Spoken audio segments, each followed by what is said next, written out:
comes Haugo, slips out of a few tackles, and Peter Haugo's out for the races. I'm doing up for the team. Sheds the first defender, sheds the second defender. Busted open. Jack Smith down the right sideline and into the end zone. It may be Friday the 13th, but there is nothing scary, everything exciting about high school football. That's Jason Andera. I'm David Brown. A lot of fun this evening on a wet and sloppy evening here in South Dakota. Maybe a little jinxes going on from here from time to time. There were some definite unusual plays, a lot of safeties in South Dakota, some crazy catches, but not a ton of passes. We'll get to all that in just a little bit, but I don't know. There's a lot to absorb in South Dakota. I know that. And North Dakota, I'm assuming, is the same. You just said unusual. Well, here's what's unusual. Switcheroo. We're going North Dakota first tonight. So let's get a look at the ND scoreboard. Some top 5 matchups in AAA. Shanley 55-33 over Mandan. That's a game the Braves led at halftime. Number 4 Bismarck over number 2 West Fargo Cheyenne 38-29. Minot blanks Williston 56-0. And Fargo Davies with a 28-6 victory over Bismarck Century. A close one, even though it's AAA versus AA, but Fargo North escapes 23-18 over West Fargo. Fargo South, no problem with Wahpeton, even though that game was close at the break. How about West Fargo Horace, a 1-point win over Jamestown, good for the Hawks. And Grand Forks Central, they blanked Valley City 22-0. More scores, Langdon area, Edmore Munich 50-8 over Carrington. Dickinson Trinity with a 50-2 win. Those are both finals from Thursday evening. Lisbon over Mayport CG 40-13. Central Cass with a 49-8 win over Harvey Wells County. Delax Burlington 36-0 over Stanley. Beulah falls to Shiloh Christian 42-8. Wyoming Lidgerwood Warbirds, they fall to Lemoore Litchfield Marion 26-22, close one up there. Sargent County, no problem with Maple River 54-14. North Border, they fall 63-12 to New Rockford Cheyenne. North Prairie, no problem with 4 wins. 54-8 is your final there. West Hope Newburgh Glenburn 50-12 over Mohall LS. And Linton HMB SC 54-18 over Kidder County in 9-man here this evening in North Dakota. But as Jody gets set up in West Fargo, the AAA matchups, a couple of top 5 games, and these were both close games. Mandan actually had the lead at halftime over Shanley. Shanley scores a lot in the second half to eventually win that one 55-13. We haven't heard that almost all year. I know, exactly. Someone with the lead over Shanley. That's pretty remarkable, and Jody will touch on that in a minute. And then the quote-unquote upset, Bismarck over West Fargo Cheyenne 38-29, but this is a game that Bismarck led at halftime 21-14, so maybe not as much of a surprise. If you remember last year, no one wanted to be number 1 because they kept losing the following week. A little more consistency this year in North Dakota, but still some really good top 5 games in AAA. Yeah, and just what Bismarck has done last year, one of the low points in Bismarck High that I remember since I started covering North Dakota high school football, 10 years or so ago,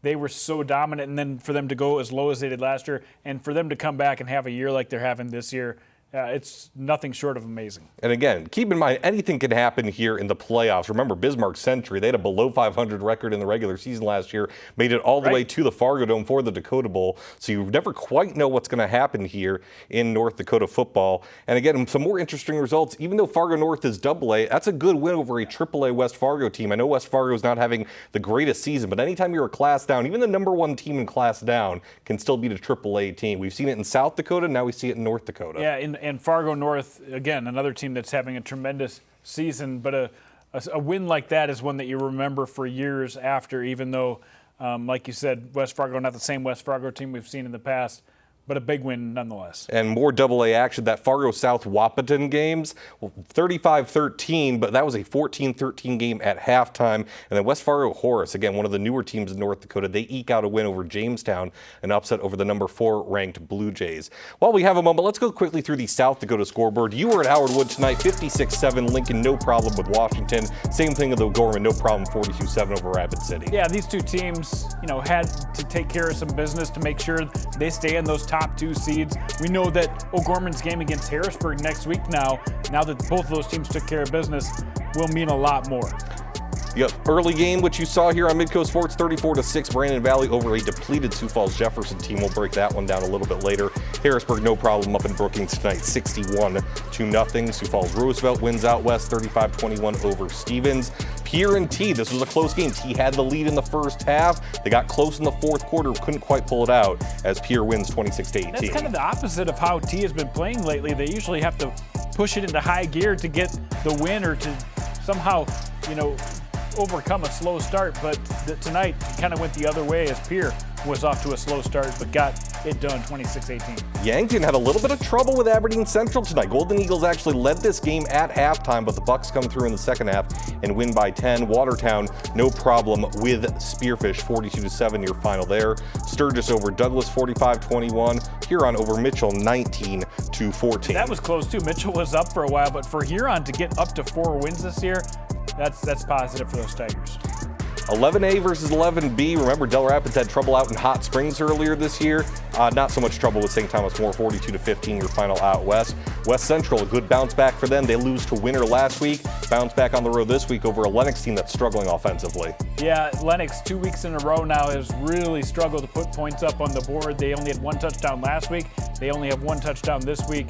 They're going to have to fix some things if they want to make a run in the playoffs. Madison over Vermilion. There's your safety, 14-2. Madison's won 2 in a row, and again, they were winless a couple weeks ago, but watch out. They've been playing well all year, just haven't quite shown it on the scoreboard. Yeah, Eli Barger, 34 carries, 97 yards, and a touchdown, and they find a way to get a 2-score win over a good Vermilion team. So they've got a game next week that's winnable as well. They could have 3 wins in a row going into the playoffs. A lot of momentum for the Bulldogs right now. Winner, no problem with Mount Vernon Plankington, 50-0 your final tonight out in Winter. Elk Point Jefferson, 35-6 over Bridgewater Emory Ethan. Tri-Valley, a good win over a Wagner team that had only 1 loss coming in.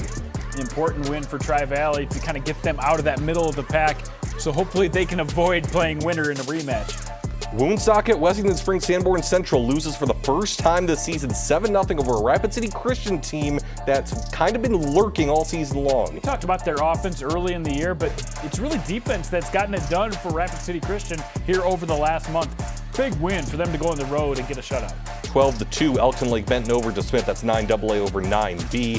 Canastota, 9A, falls to Platte Geddes at 9AA, 28-14. Second loss of the year for the Hawks. And Falkton wins over Leola Frederick, 14-6 tonight. A close game for the number 1 team in 9B. Very close game, and Falkton really proving, they can play with any class. They beat a 9AA team right there. All right, let's head on up to West Fargo right now. Jody Norstead, Carson Zark standing by, and we just got done talking about some great matchups in AAA. 2 top 5 matchups, and both maybe a little unexpected. We had some close games, and then kind of the favorite wins out in Shanley, and the underdog, quote-unquote, wins out in West Fargo. Yeah, not many teams go into West Fargo Cheyenne and get a W, and congrats to Bismarck, Mark Gibson's team. We got the Demon helmet out there.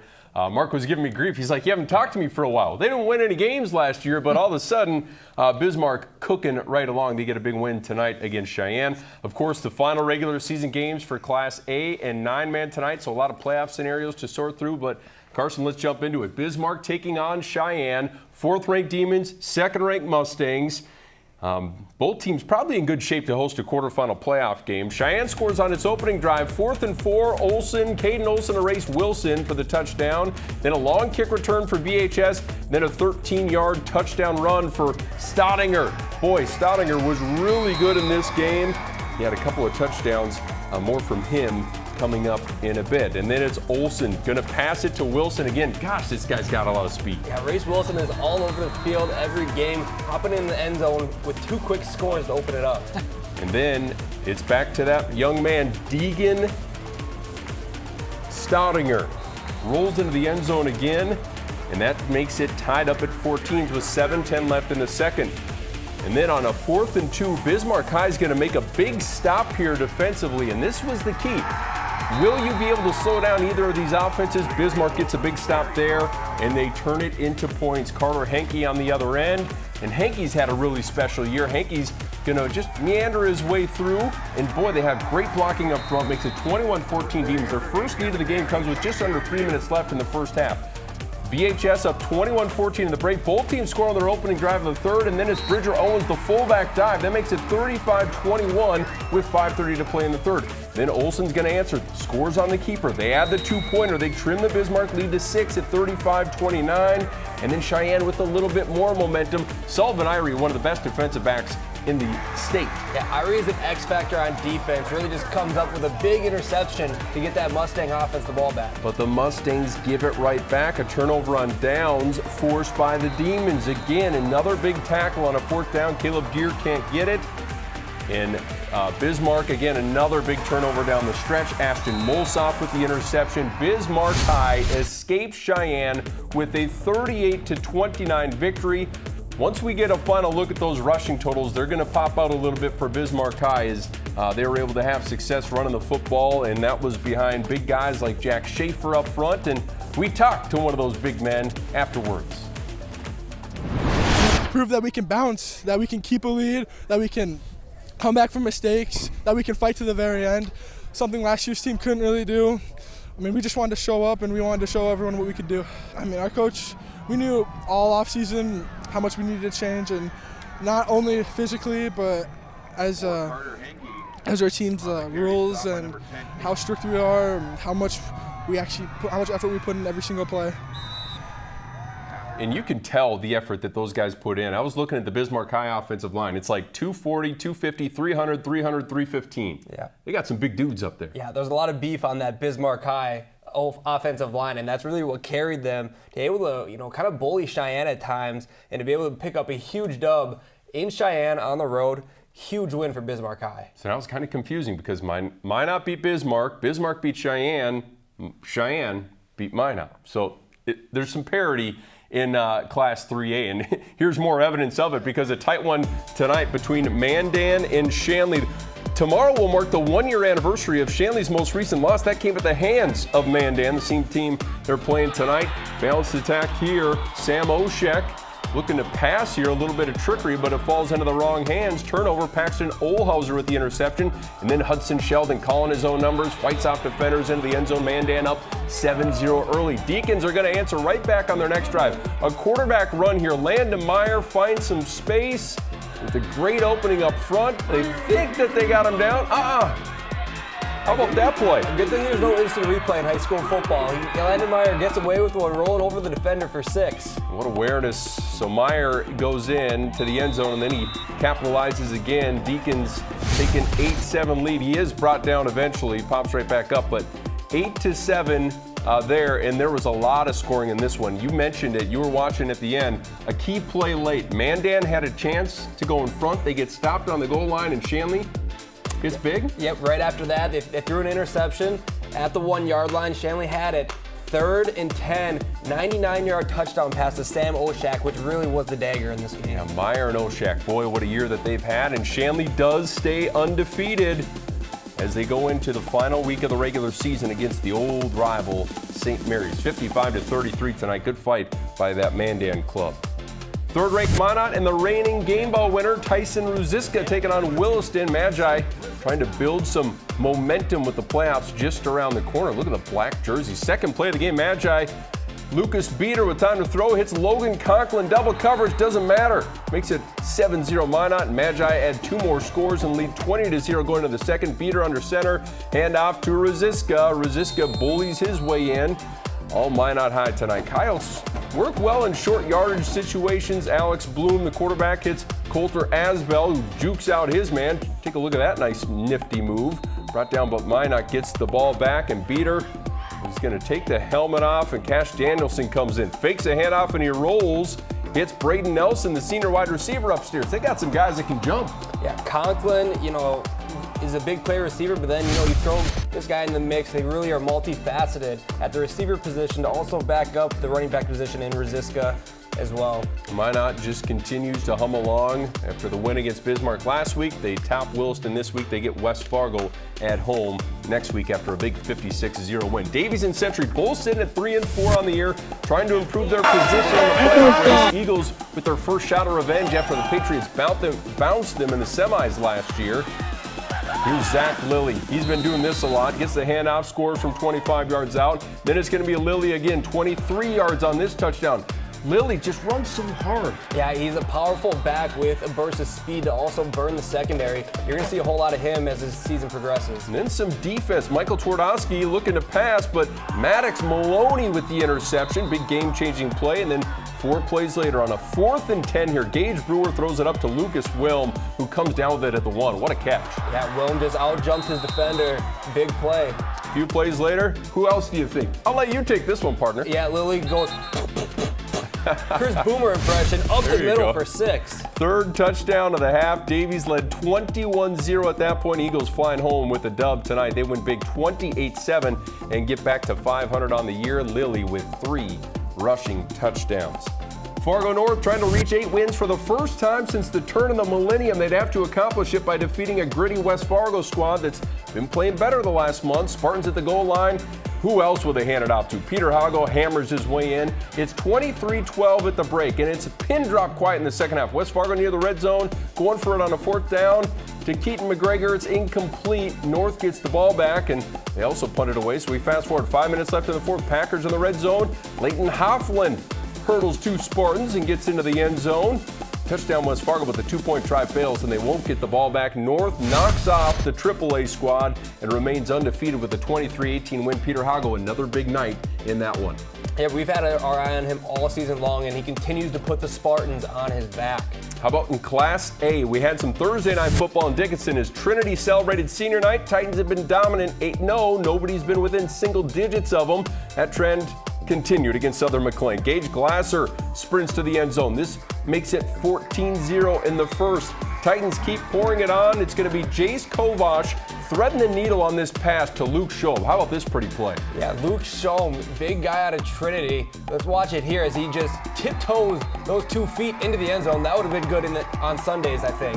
Yeah, less than 2 minutes later, here's another weapon. Isaac Cadern on a little jet sweep for 23 yards out. Just this team, it just has so many speedy guys. Yeah, when you got weapons like that, it makes football a whole lot of fun if you're in Trinity. There is a lot to like about this Titans team. They put up a 50-burger to move to 9-0 on the season, 50-2, I should say. They'll be at home next Saturday for the first round of the playoffs. Region 2 title up for grabs as 4th-ranked Langdon Edmore Munich visited Carrington in a clash of the Cardinals. This one got out of hand in a hurry. Race Worley going to fire to Mason Rumpel. Rumpel coming off that 5-touchdown game against Thompson. He's a machine. They add to their lead in the second. Worley going to throw a dart to Cole Welsh, the tight end, getting in on the action here. Yeah, tight end just flashing down the middle, wide open for 6. Carrington struggled offensively, but they fight their way in here. Logan Wenninger, he's been their dude all season. A little rugby scrum touchdown. They're playing catch-up, so why not go for 2? Josh Bickett scrambling. He eventually teardrops this one to McCade Zink at the last second. The home team back within 7. Nice play there, but here comes Langdon again. They score the next 35 points. Worley to Rumpel. That connection is really dangerous right now. They got some chemistry. Yeah, they sure do. Worley to Rumfro has been a connection all season, and I don't see that changing as we head into the playoffs. The visitors put an exclamation point on the regular season with a 50-8 win. Langdon has now won 9 straight in this series. They've only allowed, get this, 24 combined points over their last 5 games. Josh Kavarchka's team playing some solid defense up there. Harvey Wells County taking on Central Cass. Let's take a look at these highlights because early on it was, I think that's Lamar going up the middle for the touchdown. And this was just a pick 6 fest. I believe that's Peyton Lamar again. Yeah, Peyton Lamar had his mitts all over this game. That is 2 out of his eventual 3 interceptions. He was a stud. And then the flip to Lamar. He gets another touchdown. And 15 yards on the bubble screen. And then it's Isaac Wisniewski getting in on the action. He's using his speed. A little bit of an angry run here, too. Yeah, angry run, sidesteps the defenders, and then leaps in the end zone to get himself on the board as well. Yeah, they're up like 29-0 after the first quarter. And then how about, if you like Lamar getting 1 interception, 2 interception, how about a pick 6 again? His 3rd interception, 2nd pick 6. Can you say game ball nominee? Peyton Lamar, just a really, really good athlete. And then here's another deep ball for Central Cass, just icing on the top. This one was a rout for the Squirrels. Take a look at the scoreboard here. Lamar with the big night. His dad will certainly be proud. Travis Lamar, the AD there at Central Cass. 49-8 the final, and Tommy Butler's crew looking pretty darn good as they get ready for the postseason. They lost week 1 to Kindred, 21-0. Since then, they've rolled everyone. I think they've only given up just a handful of points. Since then, they have allowed only 2 touchdowns since then. That's going to be a tough team to deal with in the postseason. Yeah, defense is what's going to take you far in the postseason, and only giving up 2 touchdowns since is a bright spot for those Squirrels up in Castleton. Well, Beulah in serious jeopardy of missing the playoffs for the first time since 2010. Miners need to beat Shiloh and hope for a Bowman County loss to Hazen. Skyhawks weren't feeling much sympathy. Michael Fagerlund appears to be stopped, but no he's not. Fagerlund showing off that athletic ability. Turns loose here for a 37-yard gain. A few plays later, Isaac Emmel gonna go right up the middle. Nice little part there, just enough to get through for the 2-yard touchdown. Makes it 7-0. Mid-second, Shiloh again, Emmel again. Yeah, he just cuts up the field and dives across the goal line for a nice 18-yard touchdown. A 14-point lead. Then with just 8 seconds left before the break, Fagerlund goes over again. They have quite the little combo in the backfield right now with Fagerlund and Emmel. And the Skyhawks defeat Beulah for the first time. Granted, just 4 tries. They were 0-3 prior to it, but a final of 42-8. No Miners in the postseason. That just kind of feels a little bit weird. Well, 2 ways for Lisbon to claim a spot in the playoffs. A win over Mayport CG or a Kindred win over Ellendale Edgley Culm. Broncos wanted nothing left of chance. Action picks up in the first. Patriots down 12, but they'll reduce the deficit on this play action. Cutler Peterson. No, he won't be denied. That would make it 12-6, but the Broncos had responses all night from their own 47. The pitch to senior Mike Nelson, but instead of running, he'll show off his arm. Blaze Renke hauls it in for the score. A little bit of backpedaling, had to adjust, but he gets into the end zone. Yeah, once he caught that, there's nothing but green grass in front of him. And the stampede continues here. Jordan Bittner finds Nelson on the wheel route. Talk about a dime. Nelson scooting up the sideline 60 yards. Lisbon wins, going away with this one, 40-13. The Broncos are in the playoffs, and they might be a tough team. They play in a really tough region. When you are slugging it out against Kindred, Central Cass, Oaks, all those teams, you know you're built for the postseason. Yeah, you really are. And they got big-time playmakers like Nelson. And I think you should get that guy an oxygen mask because he seems to just be ripping off 60-yard touchdowns week after week. Well, a lot up in the air in Region 4. Linton HMB Strasburg Zeeland has stormed their way back in the playoff picture. Lions needing a win at Kidder County tonight to ensure a playoff spot. Gentry Richter, boy, has he been good the last few weeks, especially. Passes this one up to Cashton Moser wide open, and he's into the end zone, makes it 6-0. Then it's Richter. This time I'm going to go to, how about you, Jacob Hayes? Yeah, I love me some good quarterback play. And watching Richter extend plays, a little Patrick Mahomes like getting his man in for 6. And then Kidder County with the answer here. Trevor Miller. Boy, just not being denied there. Gets enough to get across the goal line for the touchdown. Linton still in front. And then Gentry Richter. How about this 1 yard, or where am I? I am lost. Here's Gentry, or someone going into the end zone. Number 80 there. And then Gentry Richter is going to finish it up with a 1 yard touchdown run. That was Jacob Hayes on that previous play. 34-6 at half. And then Kidder County's Trevor Miller going to have another touchdown. Trevor Miller showing some good stuff in that beautiful silver Kidder County helmet. Yeah, it reminds me of like a Las Vegas Raider watching Miller run up and down those sidelines. I love the uniforms over there. Then Richter, it was only a matter of time before he tabbed on Jace Jokum, and you got Moss there. Jokum with a fabulous catch. Linton up 46-12. At that point, they win 54-18. Big win for them. They're into the playoffs after kind of struggling about midway point in the season. Then they just got rolling. They beat New Salem Almont. Now they beat Kidder County. Here's what Richter had to say about his high-powered offense. Well, I put it all on my wide receivers. We have good wide receivers, and they go up no matter where. If I give them a chance, they'll catch it. We have a mindset, every team we beat, we got to crush. And our coach has a saying, 3-0, here we go. We just got to play hard, and we'll be fine. Gentry Richter, 16 of 25, 312 yards, 6 touchdowns, 29 rush yards, another touchdown. There you have another potential game ball nominee. And how about a shout out, West Fargo Horace tonight, 29-28 on the road. They beat 4th-ranked Jamestown. The 2-time defending state champs go down. Horace is all of a sudden looking like a real dangerous team, those Hawks. Yeah, they sure are, especially, only being in school for, however many years now. Yeah, just last year was the first year, this year being the second year. They did not win a game last year.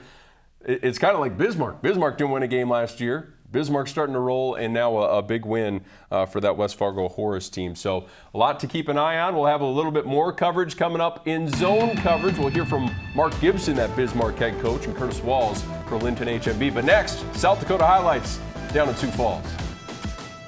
Varsity Sports Live, presented by Farmers Union Insurance. Simply different.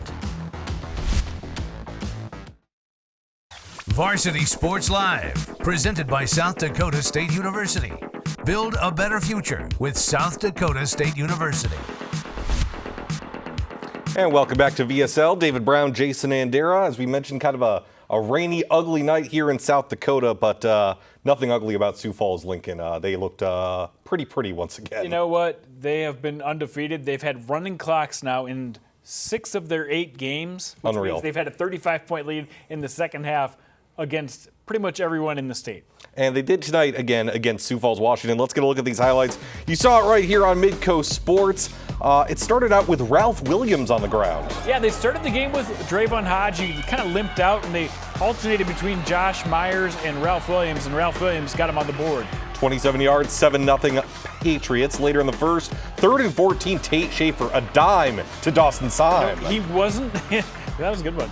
He wasn't very accurate that first drive or two, but then threw a dime, as you said. 56 yards, 14-0.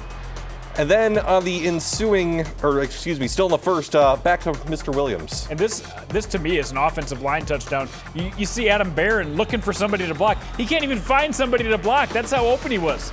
Then on the ensuing kickoff, you know it's your night when things like this happen. Washington a little trouble, ball slippery on the turf. Lincoln recovers. Second quarter, Schaefer, another clean pocket to Isaac Jarofsky. Yeah, Jarofsky led the team with 4 catches tonight. They've spread it out to everybody. But special teams play, you saw the return, or the kick return that got muffed, and then you see they sent the house, and it came up big. Another dime here from Schaefer, this time to Mikey Roach. So nice. That was a perfect pass. 36 yards, 42-0 Lincoln. Get one for Jack. Yeah, Jack Smith, he doesn't have enough touchdowns. Let's get him one at the end of the first half. And he needed 4 catches to become the all-time AAA leader in receptions, but he only got 3. Just one record he'll have to break next week. 56-7 your final. 4th straight game with at least 55 points for this Lincoln offense. Yeah, it's unbelievable. They weren't as sharp, honestly, especially the first quarter, as they would like to be, and they were still up big. Patriots have to feel good after that one. 56-7, and they take on Aberdeen Central next week. Wet weather all around Sioux Falls. Number 2 O'Gorman hosting Rapid City Central. First quarter, Knights keep it on the ground. Look at Maverick Jones between the tackles. Yeah, Maverick Jones. He is one of the more underrated players, not just running backs in the state. 7-0 OG. They say keep feeding him. And, well, they would oblige. Jones again bouncing it out to the right. This time 11-yard score. 14-0 O'Gorman. Second quarter, OG, they were able to throw it a little bit. Screen passes help. Jack Hobe takes this one 55 yards down the right sideline. Gets knocked out of bounds inside the 5 before the stretch for the pylon. He goes out of bounds, but not too much of a concern at all. Dawson Bauer, check out this diving grab on the fade ball. Nice extension. 21-0 O'Gorman. And then Hayden Gross, well, he can throw it and he can run it too. He can play defense, he can do a little bit of this, a little bit of that, but look at this. Between the tackles, 27-yard run, and while we have plenty of hockey tomorrow on Midco Sports, Maverick Jones is going to get a hat trick here in the first half. How about Maverick Jones? He broke the all-time record at O'Gorman for rushing, previously held by Luke Fritsch, and he also set the O'Gorman record for scoring, taking over that record from Tate Wishart. Congratulations to Maverick Jones. 28-0 at the break, 42-7 your final. The Knights, they took care of business when they needed to, Jandy. Yeah, was huge for O'Gorman. I mean, yes, they had a team that was winless, but this guarantees that they will be at least a 2 or 3 seed next week. And they will take on Harrisburg. That's going to be a great battle. That may determine who's the 2 and who's the 3 next week in the playoffs. The early game at Howard Wood Field when it was the sloppiest. Brandon Valley, Sioux Falls Jefferson, number 5 at number 3. Rain providing issues all afternoon. Brandon recovers the muffed punt. Then they're going to keep it on the ground, not with Levi Viscerna, but Gus Scott. Big gain here. And then how about the pitch to Devion Bonwell-Whitty? Yeah, Devion Bonwell-Whitty comes in, plays some running back, does a nice job for them. But it was Gus Scott, like you said.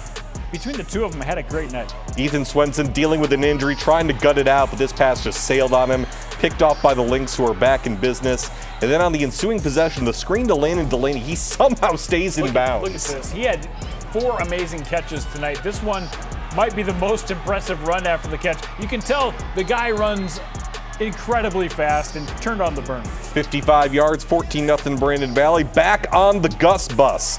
Couple of big gains into Jefferson territory, and he'll finish off the drive with a touchdown. Technically, he's your 3rd running back because Spears Whitty is out, you got Vestrin out, and now Gus Scott comes in and does this kind of stuff. 21-0 Brandon Valley. The Lynx punishing Ethan Swenson the entire game. No rhythm to this Jefferson offense, which we've talked about. Late in the first half, Delaney, oh man, using every part of his body, using the legs. Nice catch. And then someone called Doc Brown. Great Scott! Gus Scott, once again. You could not wait to use that one. I could not. I had it scripted for 2 hours, and now I finally got to break it out. 34-6 is your final. Brandon Valley over Sioux Falls Jefferson. Brandon Valley gets Washington next week. Sioux Falls Jefferson at Roosevelt. Both of these teams are 5-3, but now Brandon Valley, maybe a little bit of an edge there as they are trying to, kind of sneak into that 2-3 area. They're going to need some help, though. Yeah, they got to feel good about this. And after the game, we talked to Devion Bonwell-Whitty about how big this game was. It's kind of just a mind game, You just got to realize that you're doing this for the team and everything. So, you just got to get the job done. It's a mind game. Certainly did get the job done. Again, Jefferson a little depleted because of injuries, but even with that and even with the sloppy conditions, Brandon Valley found a way with some depth in that running backfield. The depth was huge because Gus Scott came in, gave them exactly what they needed, and some of those yards were his. I mean, that offensive line is huge, and they gave him some of those yards, but some of those he owned, and he dragged them in. And also an impressive night for Landon Delaney. 4 amazing catches. Go back and watch the replay of this game. He was really outstanding. And not to be outdone, a good bounce back after losing to Lincoln last week in kind of a humbling game. Brandon Valley comes back and defeats Jefferson in a top 5 matchup. Speaking of top 5 matchups, Pierre and T tonight, number 1 at number 3. First quarter, Brenner Conrad, QB keeper for the touchdown. Extra point no good, but T, they were the better team in the first half, Jamie, for the most part. They ran the ball better than Pierre did in this game, and Brenner Conrad 26 yards on that scamper. They try the squib kick here. It doesn't quite work, and Pierre only needs 4 plays to respond. Cade Kaiser, 41 yards. Well, he was very effective running the ball. He didn't throw the ball much. I mean, nobody threw the ball much in this game, but that's the nice thing about a guy like Kaiser. He can do both. 7-6 Pierre at that point. T returns. Keegan DeYoung, 44 yards. And DeYoung, this is one of the few home run threats that they have on the Titans. Makes the defense look silly with that cutback. 12-7 T on top in the second quarter. They were doing well until late in the first half. Trey Lewis gets the interception on kind of a 500 ball, and he's going to return it back, and that's going to set up Pierre for their next score. Again, a costly turnover late in the first half by T area, and Cade Kaiser will take it again. Yeah, that's defense setting up the offense, and when you're struggling, you're not able to pass the ball like you normally are. It's great for them to have some defense set their offense up. 14-12 Pierre at halftime. T got it within 2. It was 20-18 in the second half. Pierre got some distance, 26-18, but Pierre, not necessarily that they've been struggling a little bit, but they've had some closer games of late. And for T, even in a loss, we kind of wanted to see this type of game from the Titans. They're moving it in the right direction. They were gaining big-time plays. I mean, they didn't throw the ball on the night. I think they had, 2 completions in the game and 1 completion in the game, and they still were able to hang with the Pierre Governors. And big night for Jet Zabel.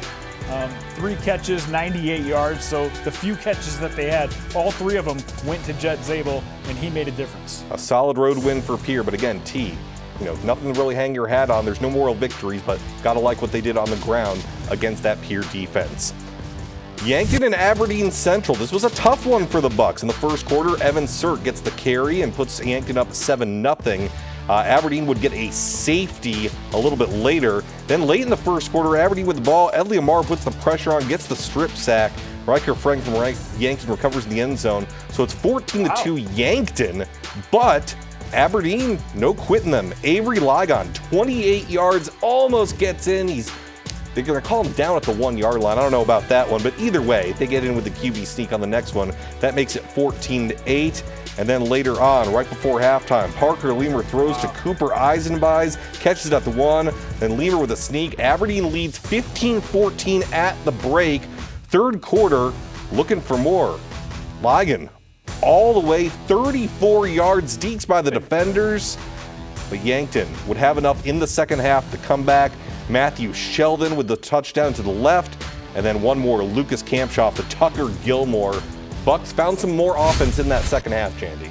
They needed it. They were tested. Aberdeen Central, I'll tell you what, they've done this for a couple of years now. They've really gotten strong in the second half of the season. And when Lamar and Ligon are going, this is a tough, dangerous offense. But Yankton, in the end, had enough in the tank to do it in the fourth quarter. And they retain at least a share of that top seed. Probably will end up with the number 2 seed in 11 AA. But credit to Aberdeen Central for giving Yankton a test here tonight up in the Hub City. Number 1 team in 11A, Del Rapids, heading west again to take on St. Thomas More, as we talked about. They had trouble with Hot Springs a few weeks ago. Not as much this time. Cole Roosing, 80 yards on the third play of the game. Yeah, this is the way you want to start when you're on the road. They actually played close with St. Thomas More for early in the game, but they've got home run hitters left and right on this Del Rapids team. And they also have a solid defense as well. Cavs trying to get out of the shadow of their end zone. Lee Negebauer's pass is picked by Will Ronschaugen. And then on the ensuing drive, Mason Stubbe is going to barrel. And I mean absolutely barrel into the end zone. Watch this. Boom! A little bit of friendly fire too maybe there. 12-0 Del Rapids. St. Thomas More showed some signs of life on offense. Lee Negebauer to Ryan Negebauer. That's a great grab, 34 yards. But their drive would stall and their field goal attempt would end up getting blocked. Meanwhile, the Couriers, as they've done all year, they would keep things on the ground. You saw Mason Stubbe's power a little bit earlier.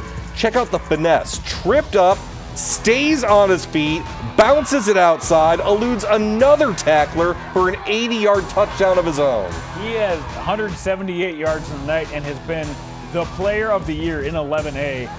He is so valuable to this team. Cavalier offense would finally capitalize on their next drive. Negebauer to Peyton Young. Pretty ball. 30-yard score to a wide-open Young. That cuts it to 20-7. But Mason Stubbe and the Couriers would keep the ground game going. His third touchdown of the first half coming up here would make it 28-7 Del Rapids. That would be your score at halftime. And then, even though they claim Bigfoot was quote-unquote discovered in Colorado, another rare sighting, a Jack Henry touchdown pass. Yeah, we have not had the pleasure of seeing this arm very often this year, but look at how accurate and how strong that throw is. He can definitely do it. Cole Roosing with the touchdown grab, 42-7 at that point. 42-15 is your final. The Couriers remain undefeated. The seeding just came out, too, and St. Thomas More, 11 being lower, the seedings are out.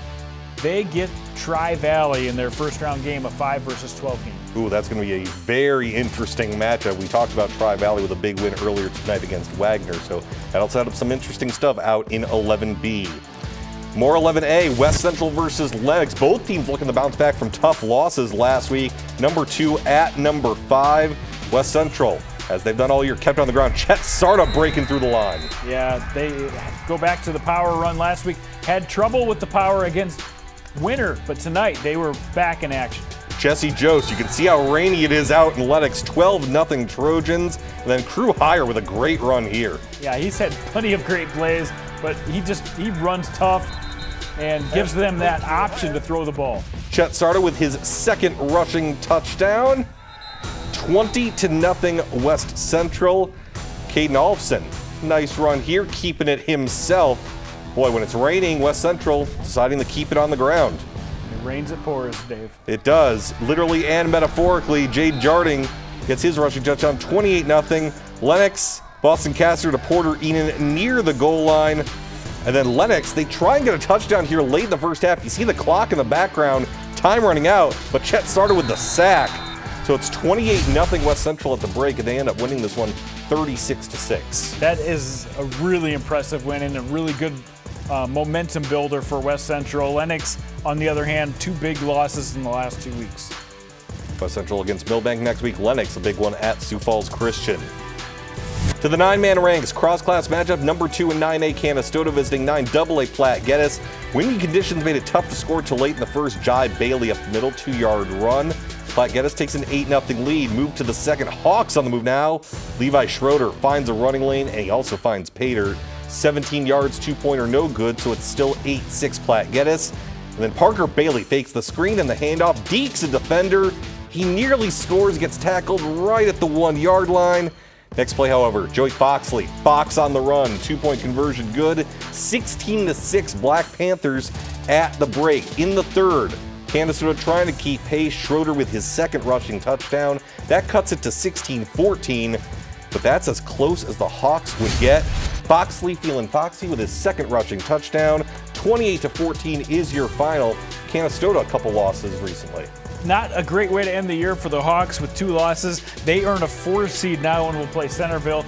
Platte Geddes, though, who saw a 7-1 season coming? I didn't. And they take on Great Plains Lutheran. They earn the number 2 seed in 9AA. 28-14 year final. Some interesting playoff matchups, as we mentioned, coming next week in the 9-man ranks. Another cross-class 9-man matchup. 9AA Elton Lake Benton, 9B DeSmet.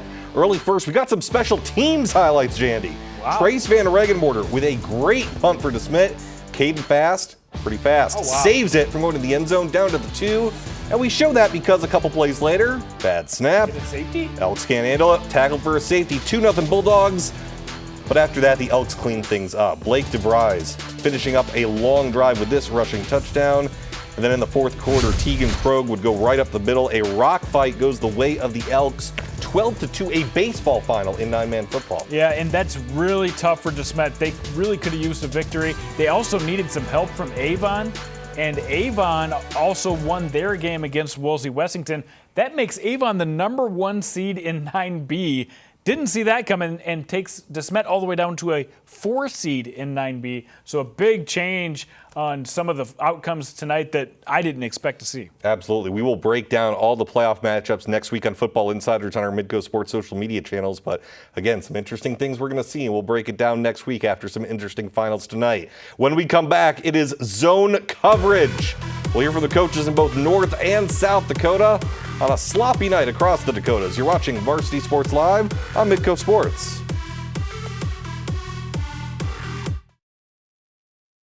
Varsity Sports Live, presented by Farmers Union Insurance. Simply different.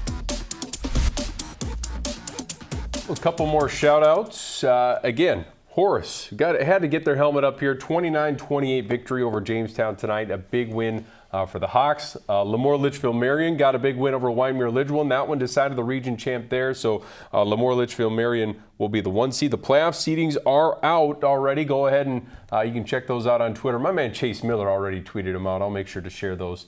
Do we call it Twitter? X? Whatever. Anyways, Bismarck High, though, got the big win over Cheyenne. 4th-ranked Demons over the 2nd-ranked Cheyenne Mustangs. Win in, beat them on their home turf. A big win. Mark Gibson just said, yeah, we still have some things to work on, but this is obviously a huge win for his group, and we were able to catch up with the ball coach afterwards. Great effort by our kids. I couldn't be any prouder. I think, some things, defensively we didn't play very well. I don't think we made very good adjustments, and we got to shore some things up there. But offensively, I thought we controlled the game. I think up front we really did. We're physical, and that's kind of brand of ball. And our quarterback, when he had to, made some plays. And, I think that's what we kind of hang our hat on. And obviously, Carter Henke is our workhorse. And can't say enough about our fullback, Bridger Owens, and the offensive line. Those guys did also. But we got a long way to go, but we're certainly happy with this one. Well, you always talk about this time of year. You want to be able to run the football. It was cold out there tonight. It was windy. Perfect conditions for a Bismarck-type team, right? Yeah, it sure is. I mean, Coach mentioned that he didn't think his defense played particularly well tonight. But you know what they did is they picked up stops when they needed it. A couple big 4th down stops that really kind of, took Cheyenne's pride a little bit, away from them, and in return gave Bismarck High a lot of momentum to go out on offense and put up points. And force some key turnovers as well. Linton HMB, Strasburg Zeeland. Remember, they got off to a good start, then they lost 3 straight, and you're kind of wondering what's going to happen with this group. And then they come back and they win 3 straight to close out the year, and they are dancing their way into the playoffs under head coach Curtis Walls and Gentry Richter. We saw his big night, a lot of weapons, but this is a team that just did not give up when they were faced with adversity midway through the season. Here's the head coach. you know, we tell the boys it's kind of been, like you said, the same as the last 3 weeks. You know, we've been kind of fighting with our backs against the wall, and it really doesn't change too much. We kind of tell the boys just regroup, be ready to go. The games will be a lot closer than they have been. We got to keep working hard. I still don't think that we've reached our potential, so it's just knowing that, staying hungry, and just wanting to get after it.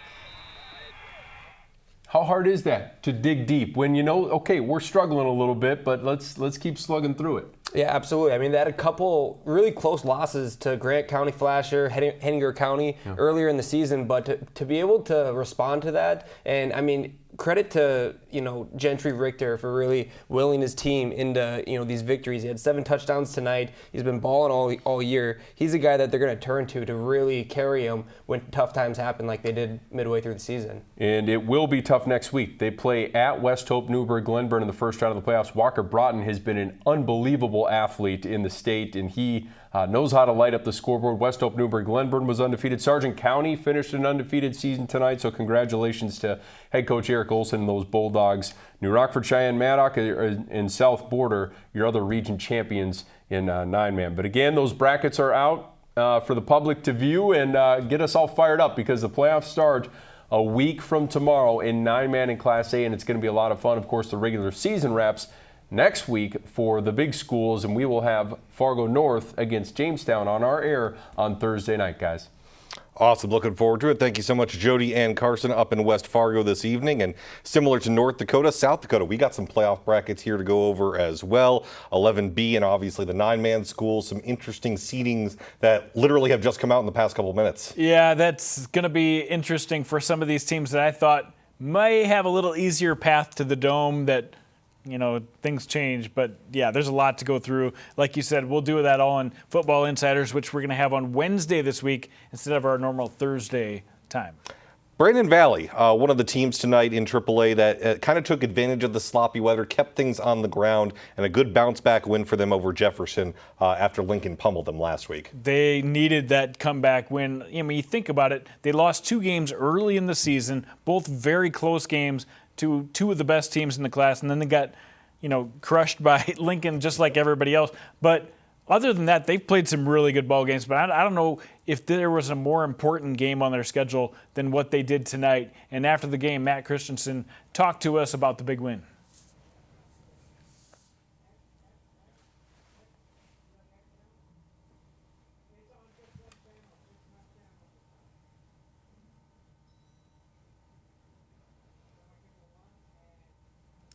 Well, I'm not a lip reader, but I'll assume he was excited about the win. He was excited about the win for sure. He was very proud of his guys up front and how the defense played. I'm not sure if we're ready for that again, but they might have that again. But he was very excited about the way his entire team played tonight. All right, let's unmute Matt Christensen. Really satisfying to play like we did, take care of the football when we could make the excuse that the conditions made us fumble or made us, just not do the job or not get the snap or whatever. The seeding points are important where you line up, but we just got to take care of our business and beat the teams we play when it comes down to it. And that's all you can do is play the teams on your schedule. You can't really worry about seeding points at this point. They just got to make sure they take care of business next week and see where the chips fall. And I like what he said about not making weather an excuse. Both teams have to deal with that, but they did. They took care of the ball in big moments in this game and got a huge win, and that should secure them. We'll see. It should secure them a home playoff game next in 2 weeks. 34-6, the final. Brandon Valley over Sioux Falls Jefferson. When we come back, we will wrap it all up here on Varsity Sports Live.